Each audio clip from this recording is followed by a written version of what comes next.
नमस्कार दोस्तों, आपका स्वागत है मसाला पॉपकॉर्न चैनल पर, जहां हम आपको फिल्मों की दिलचस्प और आसान कहानियां बताते हैं।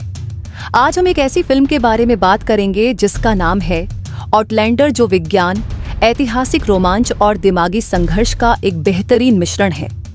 ये फिल्म हमें एक अद्भुत साहसिक यात्रा पर ले जाती है, जहां एक अंतरिक्ष यात्री अचानक एक प्राचीन समय में फंस जाता है और उसे न सिर्फ अपनी पहचान को फिर से बनाने की कोशिश करनी होती है, बल्कि उसे अपनी तकनीकी शक्तियों और पुरानी दुनिया के युद्ध कौशल के बीच संतुलन बनाने की भी जरूरत होती है।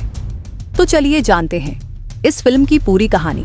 कहानी की शुरुआत होती है कैनन जेम्स काविज़ेल नामक एक अंतरिक्ष यात्री से, जो एक खतरनाक युद्ध से बचने के दौरान अपनी अंतरिक्ष शटल खो देता है। वह शटल के जरिए एक दूरस्थ ग्रह की ओर जा रहा होता है, लेकिन एक युद्ध के बीच उसकी शटल को बड़े नुकसान का सामना करना पड़ता है। वह शटल के साथ बर्फीले ग्रह पर क्रैश हो जाता है और उसे जान बचाने के लिए वहां के वातावरण में खुद को समायोजित करना होता है। जैसे ही वह अपने शटल से बाहर आता है, वह खुद को एक प्राचीन समय में पाता है, जो नॉर्वे की 8वीं सदी के आसपास का है। यहाँ वह समझता है कि वह किसी और ग्रह पर नहीं, बल्कि पृथ्वी के एक पुराने समय में फंस चुका है।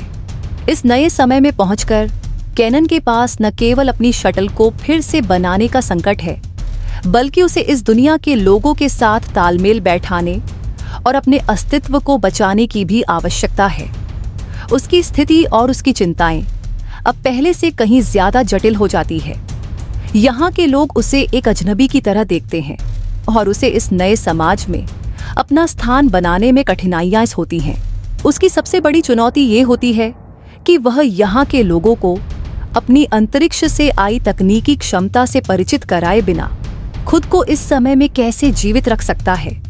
कैनन का सामना एक छोटे से गांव के लोगों से होता है, जो उसकी मदद करने को तैयार होते हैं, लेकिन उनके लिए कैनन एक रहस्यमय व्यक्ति होता है। गांव के लोग औरा सिएना गिलोरी नाम की एक महिला के नेतृत्व में रहते हैं, जो अपने गांव की सुरक्षा और कल्याण के लिए हमेशा तैयार रहती है। औरा की मुलाकात के बाद कैनन को समझ में आता है कि वह इस समय में अकेला नहीं है। औरा के साथ उसे न केवल एक मार्गदर्शक मिलता है, बल्कि उसे अपने अस्तित्व के संघर्ष में भी मदद मिलती है। औरा की युद्ध और संघर्ष की शिक्षा कैनन के लिए काफी महत्वपूर्ण साबित होती है। वह कैनन को बताती है कि इस समय में शारीरिक ताकत और सामूहिक संघर्ष सबसे महत्वपूर्ण होते हैं। वह उसे इस समय के युद्ध कौशल और अपनी दुनिया में रहने के तरीके से अवगत कराती है। इसके बाद कहानी में वाइकिंग्स का प्रवेश होता है। वाइकिंग्स एक क्रूर और शक्तिशाली प्रजाति है, जो लूटमार और आक्रमण के लिए प्रसिद्ध है।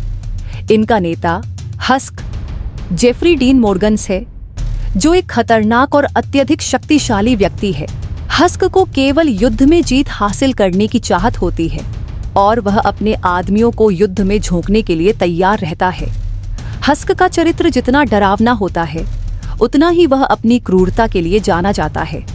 उसकी उपस्थिति फिल्म के हर मोड़ पर एक खतरनाक माहौल बना देती है। जब वाइकिंग्स गांव पर हमला करते हैं, तो कैनन को यह एहसास होता है कि केवल अपनी अंतरिक्ष तकनीकी क्षमताओं से काम नहीं चलेगा। उसे यहाँ के लोगों के साथ मिलकर लड़ाई लड़ने के लिए अपनी तकनीकी क्षमता को छोड़कर इस समय के युद्ध कौशल को अपनाना होगा। ये एक बड़ा मोड़ होता है, क्योंकि कैनन अब यह समझ जाता है कि उसे अपनी शक्ति और अपने ज्ञान का उपयोग इस नए समाज में कैसे करना है। फिल्म में कैनन की मानसिक और शारीरिक दोनों तरह की चुनौती को दर्शाया गया है, जो उसे इस संघर्ष में आगे बढ़ने के लिए प्रेरित करती है। वह औरा और गांव के अन्य लोगों के साथ मिलकर वाइकिंग्स के खिलाफ एक रणनीति तैयार करता है। यहाँ के लोग कैनन के आधुनिक विचारों को स्वीकार करते हैं, लेकिन वे इस समय के पारंपरिक तरीके से लड़ाई को भी महत्व देते हैं। फिल्म में यह दिखाया गया है कि शारीरिक शक्ति और सामूहिक एकता का महत्व केवल बाहरी संघर्ष में नहीं, बल्कि आंतरिक संघर्षों में भी होता है। कैनन का संघर्ष अब केवल बाहरी शत्रु से नहीं, बल्कि अपने भीतर की शक्तियों और कमजोरियों से भी होता है। ओरा के साथ उसका रिश्ता और उसकी मदद उसे इस संघर्ष में काफी सहायक होती है। जैसे जैसे वाइकिंग्स के हमले बढ़ते हैं, केनन और ओरा मिलकर गांव की रक्षा करने की योजना बनाते हैं। दोनों मिलकर न केवल युद्ध की योजना बनाते हैं, बल्कि एक दूसरे के विश्वास को भी मजबूत करते हैं।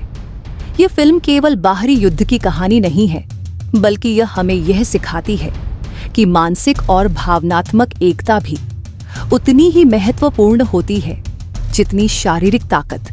फिल्म का क्लाइमेक्स एक बेहद रोमांचक और गंभीर दृश्य होता है, जब केनन और हस्क के बीच एक जबरदस्त युद्ध होता है। यहाँ केवल ताकत की बात नहीं है, बल्कि मानसिक चातुर्य और युद्ध कौशल भी अहम होते हैं। केनन को अपनी तकनीकी जानकारी का इस्तेमाल करने के बजाय इस समय की जंग लड़ने के लिए पूरी तरह से अपनी शारीरिक और मानसिक ताकत पर भरोसा करना होता है। फिल्म का यह हिस्सा दर्शकों को एक ऐसे संघर्ष में डाल देता है जहां केवल बाहरी ताकतों से ही नहीं, बल्कि मानसिक स्थिति से भी जूझना होता है। जब हस्क को हराया जाता है तो यह केवल एक शारीरिक जीत नहीं होती, बल्कि यह एक बड़ी मानसिक और सामूहिक जीत होती है। फिल्म में दिखाया गया है कि अगर व्यक्ति का लक्ष्य सही हो और उसके पास सही दिशा में नेतृत्व हो, तो वह किसी भी संघर्ष का सामना कर सकता है। केनन और ओरा की दोस्ती और एकता इस जीत का प्रमुख कारण बनती है। फिल्म का अंत एक बहुत ही आश्वस्त करने वाले संदेश के साथ होता है। जब केनन और ओरा मिलकर गांव की सुरक्षा को सुनिश्चित करते हैं, तो यह फिल्म यह संदेश देती है कि युद्ध केवल बाहरी शक्ति से नहीं, बल्कि आंतरिक साहस और सामूहिक एकता से जीता जा सकता है। इसके अलावा फिल्म की विजुअल्स और सिनेमेटोग्राफी भी शानदार है। प्राचीन नॉर्वे के दृश्य, बर्फीले पहाड़ और वाइकिंग्स के युद्ध दृश्यों को बहुत ही सुंदर तरीके से दिखाया गया है। फिल्म में संगीत और बैकग्राउंड स्कोर का भी बेहतरीन इस्तेमाल किया गया है, जो हर दृश्य को और भी रोमांचक बनाता है। दोस्तों, आउटलैंडर एक ऐसी फिल्म है जो हमें यह सिखाती है कि संघर्ष के बावजूद इंसान की सबसे बड़ी ताकत उसकी मानसिक और सामूहिक शक्ति होती है।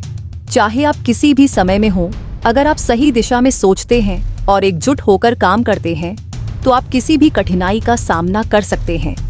यह फिल्म हमें यह भी बताती है कि इंसान का उद्देश्य केवल युद्ध या जीत नहीं, बल्कि अपने विश्वास और सामूहिक शक्ति का इस्तेमाल करके शांति और सामंजस्य स्थापित करना होता है। तो दोस्तों, अगर आपको यह फिल्म पसंद आई हो और आपको इस तरह की और भी दिलचस्प फिल्मों की कहानी सुननी हो, तो हमारे चैनल मसाला पॉपकॉर्न को सब्सक्राइब करना न भूलें। हम आपके लिए और भी ऐसी दिलचस्प फिल्मों की कहानियां लाते रहेंगे। धन्यवाद।